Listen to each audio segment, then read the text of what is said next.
जमीनी जंग के सबसे ताकतवर हथियारों में जो नाम सबसे पहले उभर कर सामने आता है वो है टैंक। बैटलफील्ड का वो लड़ाका जिसकी राह ना तो रेतीली धरती रोक पाती है और न ही पानी इसके पराक्रम को कम कर पाता है। हाई ऑल्टीट्यूड इलाकों पर भी इसकी हुकूमत को चुनौती देना आसान नहीं है।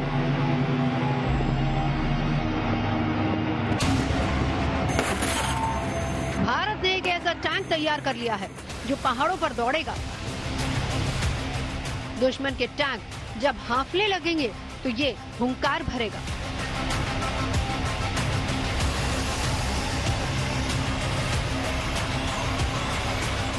इस टैंक का नाम है जोरावर।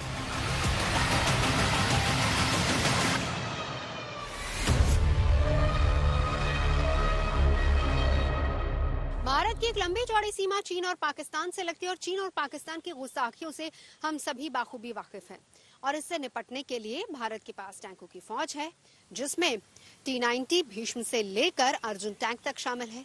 हालांकि रेतीली सरहद पर तो ये दोनों टैंक बहुत अच्छे से हमारी सरहदों की हिफाजत करते हैं, लेकिन जहां बात पहाड़ी इलाकों की आती है तो वहां हमें हल्के टैंकों की जरूरत थी और अब भारत के पास हल्के टैंकों का विकल्प भी मौजूद है जिसका एक प्रोटोटाइप भी सामने आ चुका है। भारतीय सेना में जल्दी ही जोरावर टैंक शामिल होने वाला है। आकार में छोटे और मुश्किल इलाकों में भी आसानी से चलने में माहिर इस टैंक ने एक अहम पड़ाव को पार कर लिया है। इन्हें 2 साल के अंदर भारत में ही बनाया गया और अब इन्हें प्रोजेक्ट जोरावर के तहत चीन से सटी सीमा पर तैनात किया जाएगा। चीन के साथ तनाव को देखते हुए हाई ऑल्टीट्यूड वाले इलाकों में हल्के वजन वाले टैंकों की जरूरत महसूस की गई। सेना की इसी जरूरत को देखते हुए सरकार ने प्रोजेक्ट जोरावर पर काम करने का फैसला किया।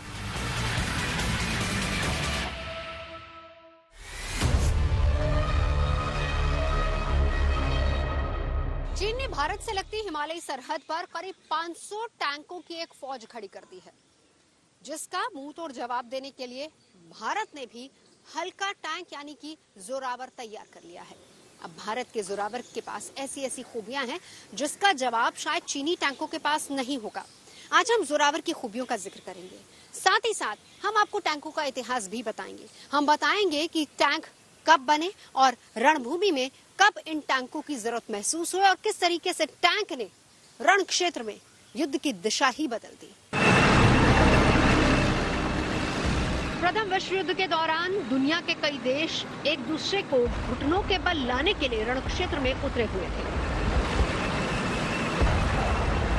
तब पुराने जमाने की तरह ज्यादातर लड़ाइयां आमने सामने हुआ करती थी। जितनी लड़ाई जमीन के ऊपर लड़ी गई उतनी ही लड़ाई जमीन के नीचे भी।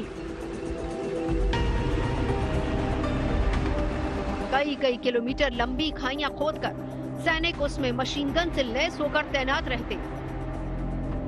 इन खाइयों को ट्रेंच कहा जाता और इनके बीच होता था नो मैन्स लैंड। तार, बाड़ और लैंडमाइन से भरी जमीन को पार करना यानी मौत को दावत देने जैसा था। इसीलिए तब लंबे समय तक ट्रेंच वॉर चलता रहा। हर देश अपनी ट्रेंच के जरिए खुद की हिफाजत की पुख्ता व्यवस्था में जुटे थे।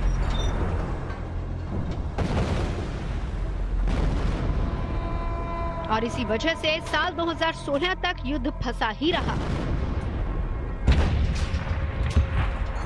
ब्रिटेन और जर्मनी दोनों खेमों की सेना जहां जहां थी वहीं वहीं खड़ी रही, क्योंकि आगे बढ़ना मुश्किल था। और तभी आया एक ऐसा हथियार जिसने आने वाले तमाम युद्धों की तस्वीर बदल कर रख दी। यह हथियार था टैंक।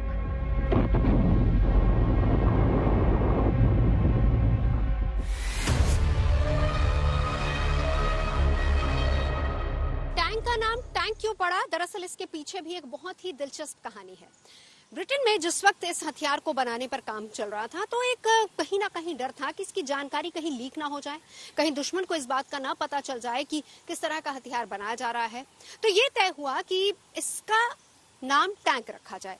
आधिकारिक फाइलों में भी टैंक के नाम से ही इसको जोड़ दिया गया, जिससे एक तरीके से ये मैसेज गया कि ब्रिटेन कोई पानी सप्लाई वाले टैंकर को लेकर काम कर रहा है। यहाँ तक कि जो इसकी कमेटी बनाई गई उसका नाम भी टैंकर कमेटी रख दिया गया। लेकिन फाइनली जब बनकर तैयार हुआ तो इसका नाम आधिकारिक तौर पर टैंक पड़ गया। पहले विश्व युद्ध में बने टैंक प्रयोग के स्तर पर थे, लेकिन दूसरे विश्व युद्ध आते आते टैंक फौज की जरूरत बन गए, या यूं कहें कि टैंक्स सेना का अनिवार्य हिस्सा बन गए। जर्मनी के तानाशाह एडोल्फ हिटलर ने जब चंद दिनों में फ्रांस और पोलैंड पर अपनी जीत हासिल की तो उसकी सबसे बड़ी वजह उसके टैंक और मैकेनाइज्ड इन्फेंट्री ही थे।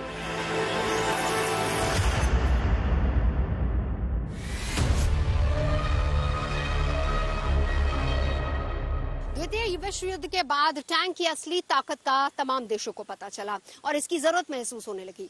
दरअसल उस दौरान आमने सामने की लड़ाई में दुनिया ने टैंक की विध्वंसक ताकत को न सिर्फ देखा बल्कि उसे समझा भी, और यही एक बड़ी वजह थी कि उसके बाद टैंक टेक्नोलॉजी पर हर देश काम करने लग गया और भारत भी इसमें पीछे नहीं रहा। लंबे समय तक भारत अपने दोस्त सोवियत संघ रूस से टैंक आयात कर अपनी जरूरतें पूरी करता रहा है। फिर 1965 में भारत ने यूके की मदद से अपना टैंक बनाया, जिसका नाम रखा गया विजयंत। इसका इस्तेमाल 1971 के भारत पाकिस्तान युद्ध में किया गया। स्वदेशी ताकत को धार देने के लिए बाद में अर्जुन टैंक का निर्माण किया गया और अब इसी कड़ी में जोरावर का नाम भी जुड़ गया है। किसी भी टैंक की ताकत का आंकलन उसकी मारक क्षमता, उसकी स्पीड और उसके डिफेंस क्षमता से ही होता है। इसके लिए बैटल टैंक्स के कुछ इंडिकेटर होते हैं, उनके जरिए ही पता चलता है कि टैंक फौज की जरूरत के हिसाब से सही है या फिर नहीं। सबसे पहला इंडिकेटर है वजन, speed, power to weight ratio और साथ ही हथियारों और डिफेंस मैकेनिज्म, जो बताता है कि टैंक का आर्मर कैसा है।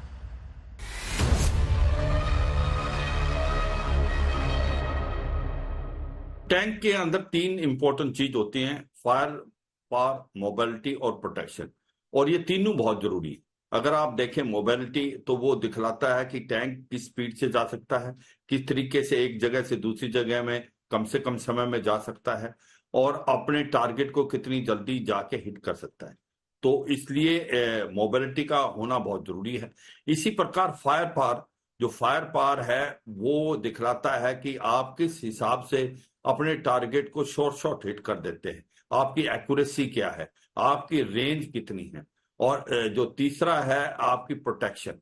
प्रोटेक्शन यह है कि आपको यह भी देखना है कि दुश्मन के जो एंटी टैंक वेपन है या दुश्मन के टैंकों से आप कैसे बच सकते हैं। अगर आपको डायरेक्ट हिट हो जाता है आपके टैंक में तो आप के पास इतनी काबिलियत और क्षमता होनी चाहिए कि आपका टैंक उसको विथस्टैंड कर ले। तो इसका मतलब चुबाव आर्मर है, रिएक्टिव आर्मर है, तो इस टाइप का। तो ये कॉम्बिनेशन है इंपॉर्टेंट। एक टैंक के अंदर तीनों चीजें बहुत इंपॉर्टेंट है, फायर पावर, मोबिलिटी और प्रोटेक्शन। इसका कॉम्बिनेशन होना, इसकी ऐसा तरीके से होना कि इसका वेट भी ऑप्टिमम हो, इसकी मोबिलिटी भी बहुत अच्छी हो और फायर पावर भी बहुत ही एक प्रकार से अव्वल दर्जे की हो।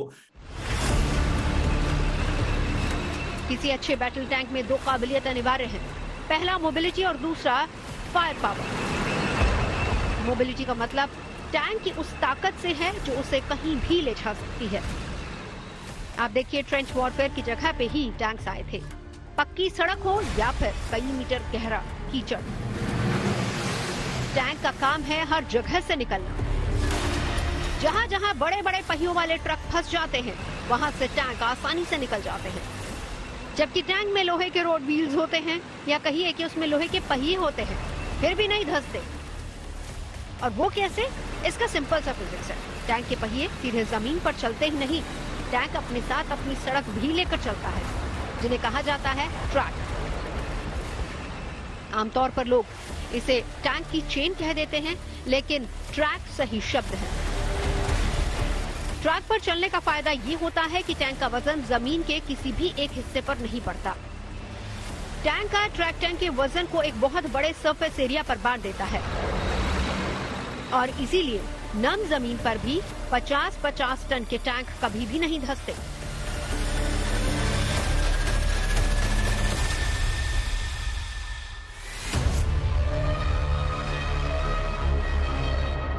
टैंकों के अंदर व्हील नहीं होते, क्योंकि व्हील जो है उसकी कैपेबिलिटी नहीं होती कि रेतीले इलाके में, दलदल के इलाके में या टूटी फूटी जमीन पे चल पाए। इसीलिए टैंकों के अंदर ट्रैक होते हैं और ट्रैक से काबिलियत बढ़ती है टैंक की। टैंक जो है एक प्रकार से रेतीले इलाके में भी जा सकता है और ऐसे इलाके में जा सकता है जहां पर दलदल हो या टूटी फूटी जमीन हो। इसीलिए टैंकों में ट्रैक होता है, ना कि व्हील। मौजूदा दौर में कई टैंक्स गहरे पानी तक को पार करने में सक्षम है, लेकिन ऐसा भी नहीं है कि टैंक्स बिल्कुल भी नहीं धंसते। टैंक भी धंसते हैं, लेकिन ऐसा बहुत कम होता है।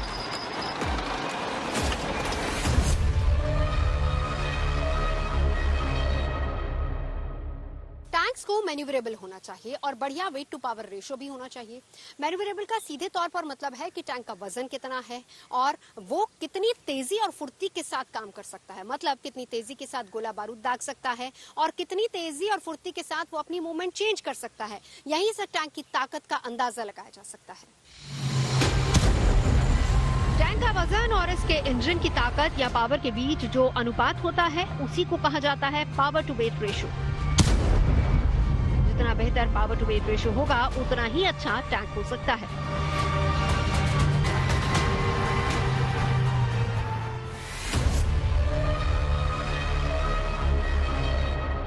तीन रिक्वायरमेंट है टैंक की।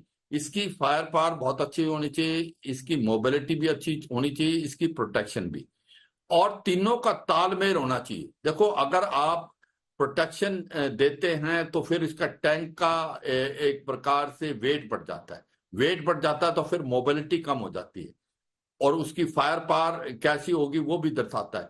तो एक अच्छे टैंक का पहचान यह है कि हर चीज अच्छी हो, उसकी फायर पावर भी बहुत अच्छी हो, वो उसके रेंज पे हिट कर पाए, 100% अपने टारगेट को हिट कर पाए, और इसकी मोबिलिटी भी बहुत अच्छी हो कि एक जगह से दूसरी जगह जल्दी जा पाए।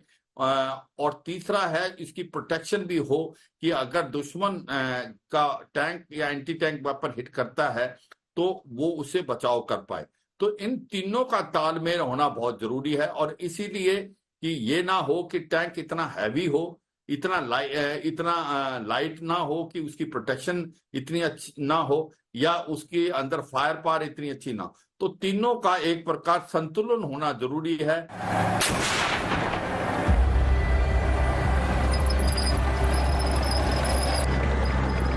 टैंक को ताकतवर बनाने में उसका फायर पावर भी बहुत अहम रोल निभाता है। टैंक की मारक क्षमता को बताने के लिए भी कई इंडिकेटर्स हैं। पहला है कैनन, यानी टैंक पर लगी तोप का साइज। कैनन का बोर जितना बड़ा होगा उतना ही बड़ा गोला दागने में टैंक सक्षम होगा। 1 मिनट में कितने गोले फायर किए जा सकते हैं इस पर भी ध्यान दिया जाता है। यानी जितने कम समय में टैंक जितने ज्यादा गोले दागेगा उससे दुश्मन को बचने का वक्त भी कम मिलेगा और साथ ही उसे नुकसान भी काफी ज्यादा उठाना पड़ेगा।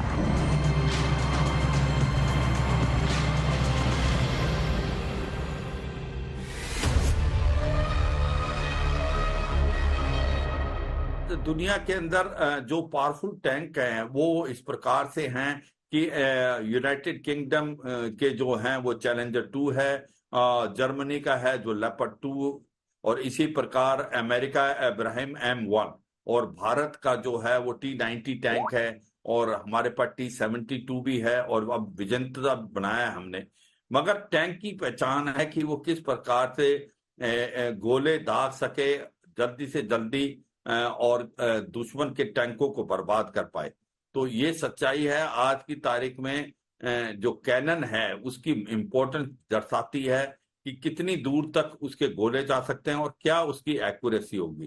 तो ये बहुत इम्पोर्टेंट है कि ये दिखलाना कि वो स्मूथ बोर है उसकी कैनन या नहीं है।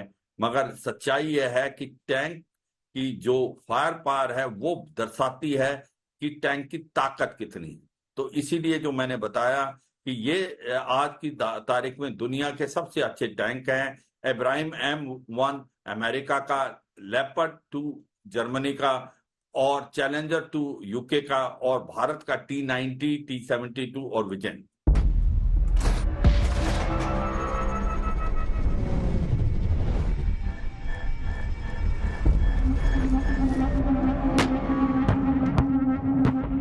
टैंक के लिए जितना अहम कैनन है उतना ही अहम है उसकी मैगजीन का साइज, यानी टैंक कितने गोले लेकर चल सकता है। ज्यादा गोले का मतलब है युद्ध के मैदान में टैंक कितने समय तक दुश्मनों से मुकाबला कर सकता है और कितने तरह के गोले इससे दागे जा सकते हैं।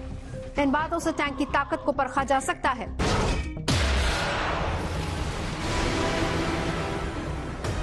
आजकल के टैंक मिसाइल भी फायर करने में सक्षम है। अब टैंक के कितने हिस्से होते हैं, उसका काम और अहमियत क्या होती है, ये भी आपको बताते हैं।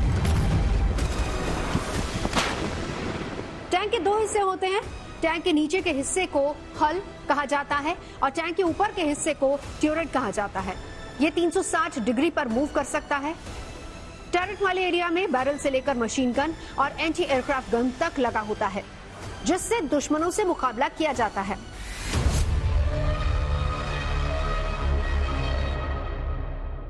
ये जो गन कंट्रोल सिस्टम होता है, जायरोस्कोप वेपन स्टेबलाइजर उसको बोलते हैं, इसका काम ये है कि एक रेफरेंस पॉइंट जो है उसको फिक्स करके उसके ऊपर ही वहीं पर गन को रखा जाए। तो ये एक सब टैंकों में यही इस्तेमाल किया जाता है, क्योंकि टैंक को तो ऊपर या नीचे उबड़ खाबड़ इलाके में चलना ही है। तो उसको एक पहले तो गन कंट्रोल सिस्टम जो है वो आता है, और साथ ही साथ उसके फायर कंट्रोल सिस्टम जो है वो भी एक इसका बड़ा इंपॉर्टेंट हिस्सा है। तो ये जायरोस्कोप जो है वो मदद करती है कि इसको सिंक्रोनाइज करके एक ही डायरेक्शन में एक ही जगह पर जहां आपने फिक्स किया है वहां पर उसकी गन की बैरल को रखा जाए। टैंक के लिए सबसे बड़ी चुनौती होती है दुश्मन के रडार में आए बिना मिशन को अंजाम तक पहुंचाना। खुला इलाका या रेगिस्तान में चुनौती काफी बढ़ जाती है। ऐसे में टैंक स्मोक डिस्चार्ज का इस्तेमाल करते हैं। टैंक से निकलने वाले स्मोक से धुएं का बादल पसर जाता है, जिससे दुश्मन के लिए टैंक की सही पोजीशन ढूंढकर हमला करना मुश्किल हो जाता है।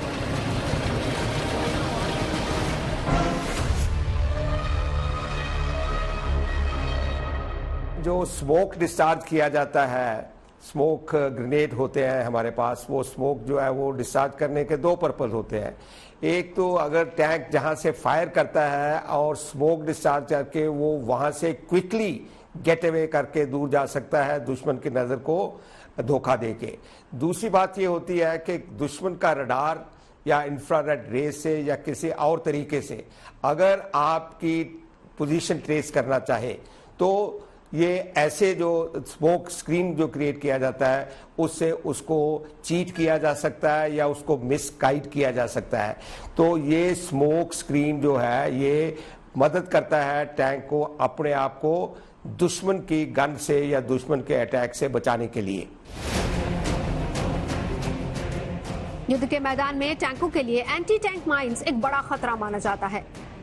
पाकिस्तान के साथ युद्ध में भारत ने एंटी टैंक माइंस का इस्तेमाल कर पाकिस्तान के कई टैंकों को तबाह कर दिया था। अब दुश्मन के एंटी टैंक माइंस से बचने के लिए माइंस प्लगर का इस्तेमाल किया जा रहा है। भारत के main battle tank Arjun mark 1 में इसका इस्तेमाल किया गया है। माइंस प्लगर के पास ही सेंसर लगा होता है, जिसकी मदद से माइंस को डिटेक्ट कर लिया जाता है और फिर प्लगर की मदद से उसे जमीन से उखाड़ दिया जाता है।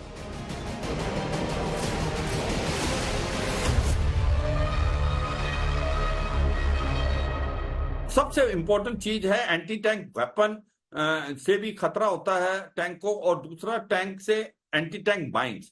एंटी टैंक माइंस है जो दुश्मन लगाता है बैटलफील्ड में, और उसको बचने के लिए क्या किया जाए ये बहुत इंपॉर्टेंट क्वेश्चन है। इसी प्रकार से देखो कई तरीके हैं। एक तो है कि आप ट्रोल्स लगती हैं टैंक के सामने, वो जो ट्रोल्स हैं वो जब चलती हैं तो आगे अगर एंटी टैंक माइन लगी है उसको उखाड़ देती है। तो ये भी एक बहुत इंपॉर्टेंट चीज है।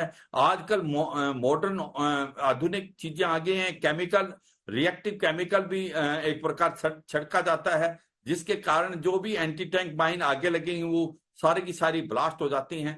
मॉडर्न तरीके काफी आ रहे हैं, मगर ये सच्चाई है कि जो माइंस हैं, एंटी टैंक माइंस, वो टैंक के लिए एक बहुत बड़ा चैलेंज है बैटलफील्ड में। इसीलिए नए नए तरीके टैंक निकाले जा रहे हैं, जैसे कि ट्रॉल्स है, वो कि एक प्रकार जो टैंक के आगे लगता है, जो अगर टैंक के आगे कोई माइन आती है तो उसको उखाड़ के बाहर फेंक दिया जाता है, रास्ते में से दूर कर दिया जाता है टैंक के। और इसी प्रकार कुछ केमिकल्स भी हैं जो कि स्प्रे किए जाते हैं, जिसके कारण रिएक्शन होने से जो एंटी टैंक माइन्स हैं वो पहले ही बस्ट हो जाती हैं टैंक के आने से पहले। टैंक के क्रू मेंबर्स की हिफाजत के लिए एक तो इसके कवच को काफी मजबूत बनाया जाता है, साथ ही इस पर एक्सप्लोसिव भी लगाया जाता है जो दुश्मन के हमले से सुरक्षा मुहैया कराते हैं। टैंक के डिजाइन को लेकर भी खास सावधानी बरती जाती है। इसे कर्व जैसा आकार दिया जाता है ताकि गोली बेअसर साबित हो।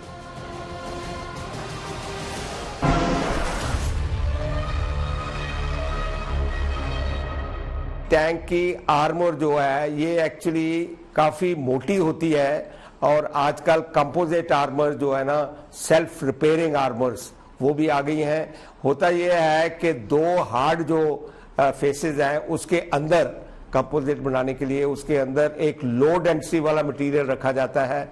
आइडिया ये है कि अगर कोई भी शेल आपके टैंक के ऊपर गिरे तो वो उसको पियर्स ना कर सके, उसके अंदर गोला करके उसके अंदर ना जा सके। तो इसके लिए कंपोजिट आर्मर, और आज की टेक्नोलॉजी के युग में बहुत बढ़िया बढ़िया आर्मर। आइडिया ये है कि टैंक का वेट भी ना बढ़े, जितना आप इसका आर्मर को मोटा करेंगे उतना टैंक का वेट बढ़ेगा। तो इसलिए ये एक ट्रेड ऑफ होता है कि कितना आर्मर मोटा या अच्छी क्वालिटी का ऐसा मटेरियल यूज किया जाए कि जो लाइट भी हो, टैंक की वेट को ना बढ़ाए, और उसी तरीके से ये दुश्मन के गोले को या उसको भी बर्दाश्त कर सके। टैंक के मेन गन से एमिनेशन यानी कि गोला फायर किया जाता है। इसे फायर करने के दौरान बैरल काफी गर्म हो जाता है और साथ ही बड़ी मात्रा में धुआं और जहरीली गैस निकलती है। ऐसे में खतरा ये रहता है कि बैरल के जरिए धुआं वापस टैंक के अंदर दाखिल ना हो जाए। लिहाजा बैरल में एक इवेपोरेटर बना होता है जो कि धुआं और जहरीली गैस को वापस लौटाने से रोकता है। ताकतवर टैंक अपने आप में बेहतरीन खूबियों को समेटे होते हैं। भारत का माउंटेन टैंक जोरावर हल्का होने की वजह से इसे उठाकर कहीं भी पहुंचाया जा सकता है। फिलहाल भारतीय सेना के पास T-72, T-90 भीष्म या फिर स्वदेशी अर्जुन टैंक की टोली है। ये सभी टैंक 45 टन से ज्यादा वजनी हैं, जिन्हें LAC पर पहुंचाने में खासी दिक्कत का सामना करना पड़ता है, और यही वजह है कि भारतीय सेना हल्के टैंक चाहती है। जोरावर टैंक का वजन करीब 25 टन है। इसमें 105 mm कैलिबर की गन लगी हुई है, जिससे एंटी टैंक गाइडेड मिसाइल दागी जा सकती है। इसमें मॉड्यूलर एक्सप्लोसिव रिएक्टर आर्मर है और एक एक्टिव प्रोटेक्शन सिस्टम लगा है जो कि इसे हमले को सुरक्षित रखता है। बेहतर मोबिलिटी के लिए इसमें कम से कम 30 HP टन का पावर टू वेट रखा गया है, यानी कि हर एक टन पर 30 हॉर्स पावर की ताकत। जोरावर टैंक -10 डिग्री से लेकर 42 डिग्री की चट्टान या फिर ढलान पर चढ़ और उतर सकता है, और इसकी मैक्सिमम स्पीड है 65 किलोमीटर प्रति घंटा।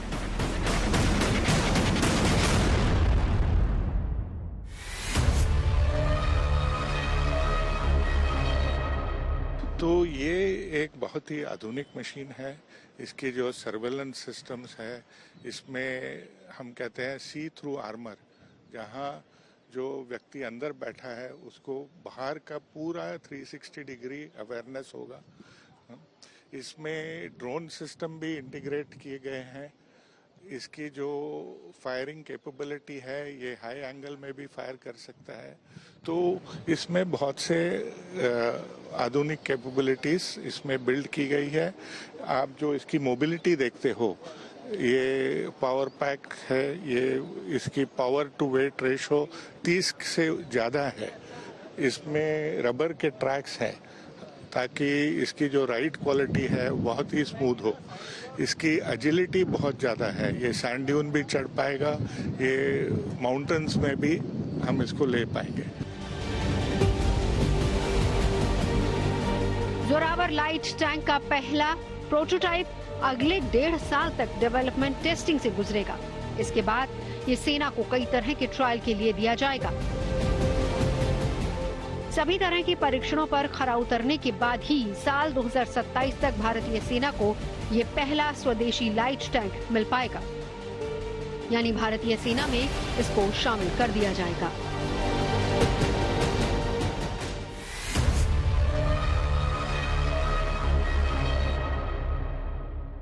ये देखिए, user trials usually summer trials रहते हैं, फिर विंटर ट्रायल्स रहते हैं, फिर हाई एल्टीट्यूड ट्रायल्स भी रहेंगे, फिर मेंटेनेंस ट्रायल्स रहते हैं, DGQA ट्रायल्स रहते हैं। तो ये 1-1.5 साल तो चलेंगे।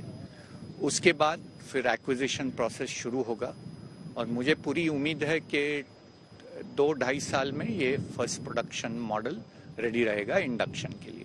सो 2027 में पहला टैंक इंडक्ट हो सकता है।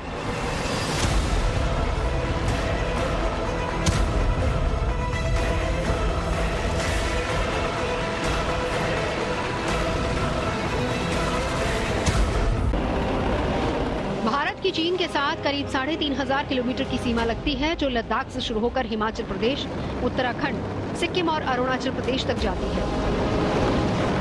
ये इलाके काफी ऊंचाई पर मौजूद हैं। यहाँ सेना के लिए चुनौतियां काफी बड़ी हैं। चीन ने लद्दाख सेक्टर में अपनी सीमा की तरफ ZTZ-04A और टाइप 15 लाइट टैंक तैनात कर रखी है, जो 33 टन से कम वजन के हैं। उन्हें आसानी से एयरलिफ्ट किया जा सकता है। भारतीय सेना के पास भी लाइट वेट टैंक आने वाला है, जिससे माउंटेन वॉर में बढ़त हासिल होगी। शुरुआत में सेना को 59 टैंक दिए जाएंगे। इनकी संख्या 354 तक ले जाने की प्लानिंग है।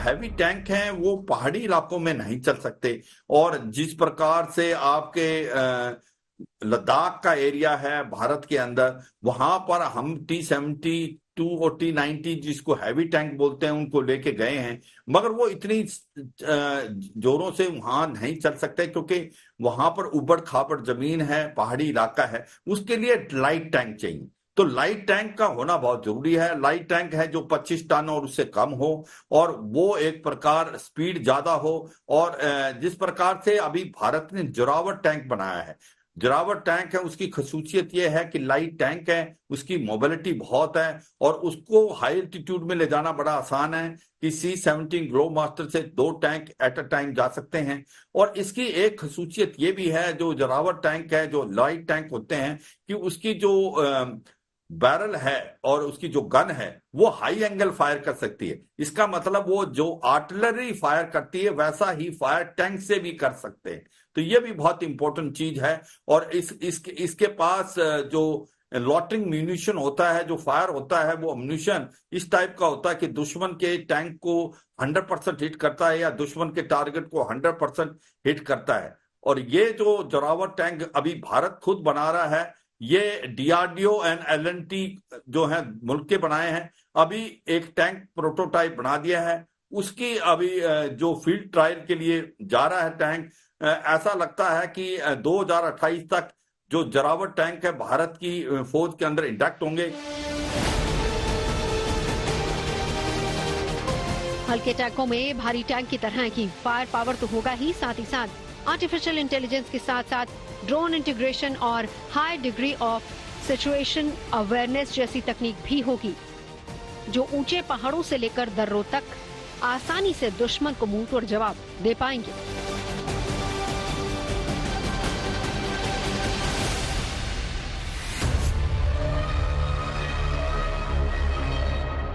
भारत के पास एक से बढ़कर एक टैंकों की टोली, और उन्हीं में से एक है T-90 भीष्म टैंक। और T-90 भीष्म टैंक की गिनती दुनिया के सबसे बेहतरीन टैंकों में से एक में होती है। और T-90 का वेपन है 125 mm कैनन। इतना ही नहीं, ये अलग अलग तरह का गोला बारूद दागने में सक्षम है और साथ ही साथ इससे मिसाइल हमला भी किया जा सकता है। बंजर रेगिस्तान में जहां सड़क का नामो निशान नहीं होता, वहां भी T-90 तूफानी रफ्तार से दौड़ता है। T-90 टैंक 60 किलोमीटर प्रति घंटे की रफ्तार से दौड़ सकता है। इसकी रेंज करीब 550 किलोमीटर है। ये 6 से 8 किलोमीटर दूर तक टारगेट को तबाह करने की ताकत रखता है। करीब 50 टन के भीष्म को ताकत मिलती है अपनी शक्तिशाली इंजन से, जिसके बदौलत चाहे पहाड़ हो या फिर खाई, वो सब कुछ पार कर सकता है।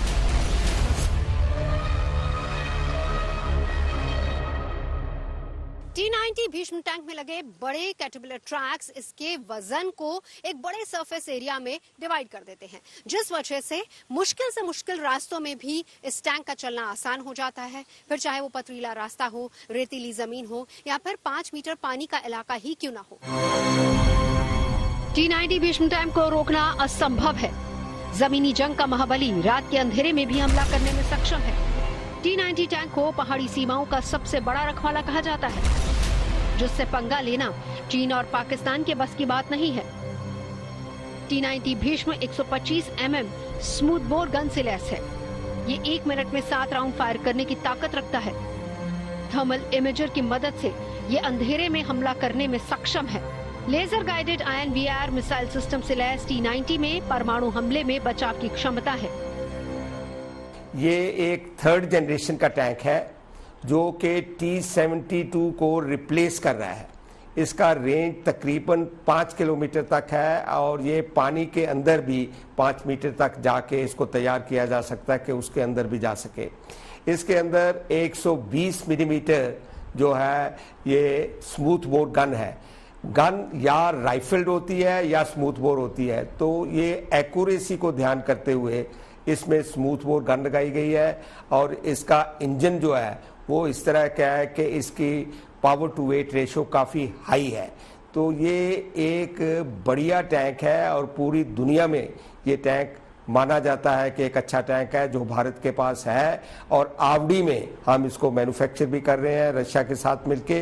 ये T-54, T-55, T-64, T-72 वाली जो सीरीज है उन टैंकों के साथ ये आके T-90 टैंक जो है बना, जैसे चाइना के पास T-99 टैंक भी है। T-90 टैंक को 3 हाईली ट्रेन जवान कंट्रोल करते हैं। ड्राइवर, कमांडर और गनर के तालमेल से जमीनी जंग का ये जांबाज रणभूमि में गरजता है। टैंक ऑपरेट कर रहे लोगों की हिफाजत करता है टैंक के ऊपर लगा बेहद मजबूत कवच।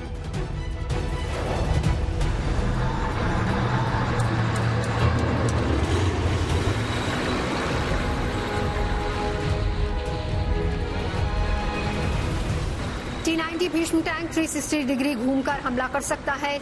इसकी सबसे खास बात यह है कि 360 डिग्री घूमने के बाद भी टैंक के अंदर बैठे हर क्रू मेंबर की पोजीशन बनी रहती है। भीष्म की डिजाइन ऐसी ही है कि हल, टेरर और एंटी एयरक्राफ्ट गन का दूसरे से अलग अलग दिशाओं में मूवमेंट कर सकता है। T-90 टैंक की एक और खासियत ये भी है कि हेलीकॉप्टर को भी मार गिरा सकता है। हवाई खतरों से निपटने के लिए टैंक में सबसे ऊपर एंटी एयरक्राफ्ट गन लगी है। इसे मैनुअली और रिमोट दोनों तरह से चलाया जा सकता है। T-90 भीष्म में 12.7 mm की बुलेट्स लगी हैं, जिसकी मदद से 2 किलोमीटर दूर से ही दुश्मन के हेलीकॉप्टर को तबाह किया जा सकता है। भीष्म में लगी गन 1 मिनट में 800 गोलियां फायर कर सकती है और जरूरत पड़ने पर ये एंटी टैंक मिसाइल दागने में भी सक्षम है। केमिकल और रेडियो एक्टिव हमला भी इस पर बेअसर है। पूर्वी लद्दाख में चीन और उसकी पीपल्स लिबरेशन आर्मी के जवानों की गुस्ताखियों को देखते हुए भारत कोई जोखिम उठाना नहीं चाहता, क्योंकि चीन पर भरोसा करने का मतलब है कि 1962 की गलती को फिर से दोहराना। लिहाजा हिंदुस्तान लगातार अपनी युद्ध क्षमताओं को धार दे रहा है।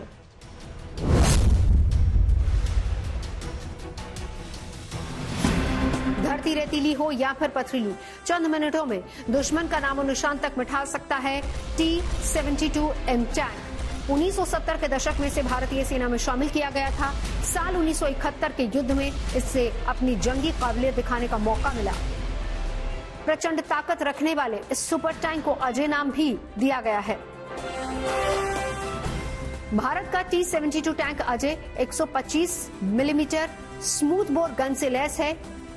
जो 60 किलोमीटर से लेकर 70 किलोमीटर प्रति घंटे की स्पीड से दौड़ने की ताकत रखता है। इस टैंक की सबसे बड़ी खासियत यह है कि ये रीस्टार्ट होने में महज 6 से 7 सेकंड का वक्त ही लगाता है। कम गहरी नदियों को आसानी से पार करने की ताकत भी है T-72 टैंक के पास। लाइट वेटेड टैंक की बात की जाए तो भारतीय सेना के पास जो T-72 अजय टैंक है उसका वजन 41 टन के आसपास है। इसमें 12.7 mm anti aircraft machine gun लगी है। इसे एक बार में एक साथ 300 राउंड फायर किया जा सकता है। इससे 1500 मीटर दूर बैठे दुश्मन पर भी सटीक निशाना लगाया जा सकता है।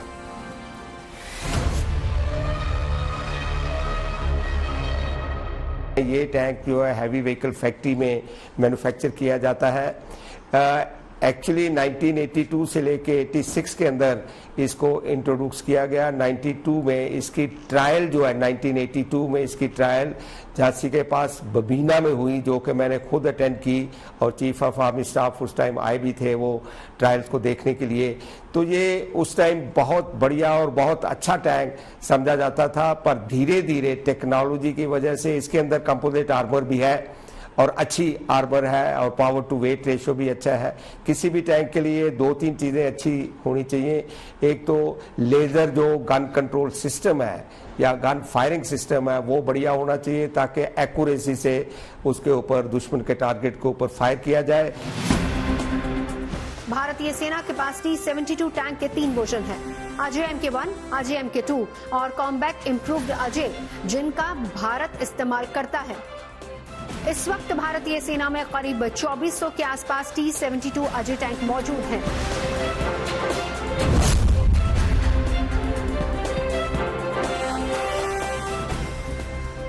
आत्मनिर्भर भारत की नई धमक और स्वदेशी का दमखम रखने वाला अर्जुन टैंक दुश्मनों को नेस्तनाबूद करने के लिए तैयार है। MBT अर्जुन टैंक भारतीय सेना की वो स्वदेशी शान है जो रण क्षेत्र में उतर जाए तो मोबिलिटी में उसका कोई मुकाबला नहीं कर सकता। अर्जुन टैंक कई मामलों में पाकिस्तान के टैंकों से बेहतर है, क्योंकि इसका जोमन इंजन बेहद शक्तिशाली है। अर्जुन टैंक अगर आग उगलने लगे तो जमीन से आसमान में 3 से 4 किलोमीटर तक दुश्मन फटकने का साहस तक नहीं करेगा।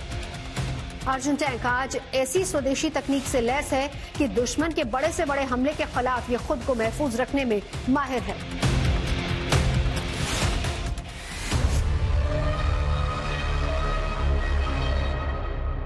साल 1972 में अर्जुन बैटल टैंक की परियोजना की शुरुआत हुई थी और उस समय एक ऐसे टैंक की जरूरत थी जिसकी स्पीड ठीक ठाक हो, जिसकी मारक क्षमता अच्छी होनी चाहिए और खुद की हिफाजत भी कर सके। 1996 में अर्जुन टैंक के बनने का सिलसिला शुरू हुआ और उस समय 54% उपकरण जो कि इसमें लगाए गए हैं वो पूरी तरह से स्वदेशी है। भारतीय सेना के बेड़े में 124 अर्जुन टैंकों की एक रेजिमेंट साल 2004 में शामिल की जा चुकी है, जो पश्चिमी रेगिस्तान में तैनात है। अर्जुन टैंक के 2 वेरिएंट्स हैं, पहला MK1 और दूसरा MK1A। आकार में MK1A से थोड़ा छोटा है।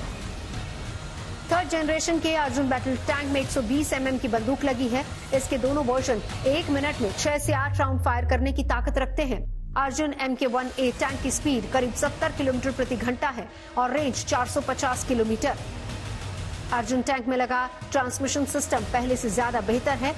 ये ग्रेनेड और मिसाइलों के हमले ज्यादा मजबूती से झेल सकता है। रासायनिक हमले से बचाने के लिए भी इसमें खास सेंसर्स लगाए गए हैं। इसका कंचन मॉड्यूलर कंपोजिट आर्मर इसे एंटी टैंक हथियारों से चारों तरफ से सुरक्षा देता है।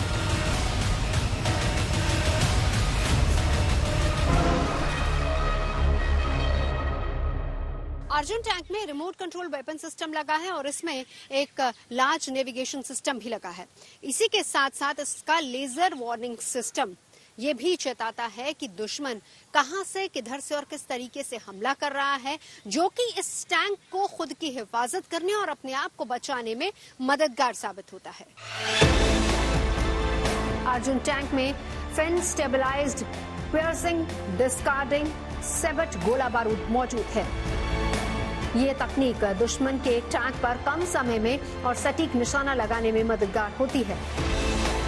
वैसे तो भारत में युद्धक टैंकों का इस्तेमाल ज्यादातर राजस्थान और पंजाब में ही होता है, लेकिन चीन के साथ ईस्टर्न लद्दाख में गतिरोध के बीच जब से चीन ने सीमा पर अपने टैंकों का बेड़ा तैनात किया है, तब से भारत ने भी अपने विध्वंसक टैंकों को मुंहतोड़ जवाब देने के लिए ईस्टर्न लद्दाख में तैनात कर दिया है। दिल्ली से नवजोत रंधावा के साथ bureau report, good news today.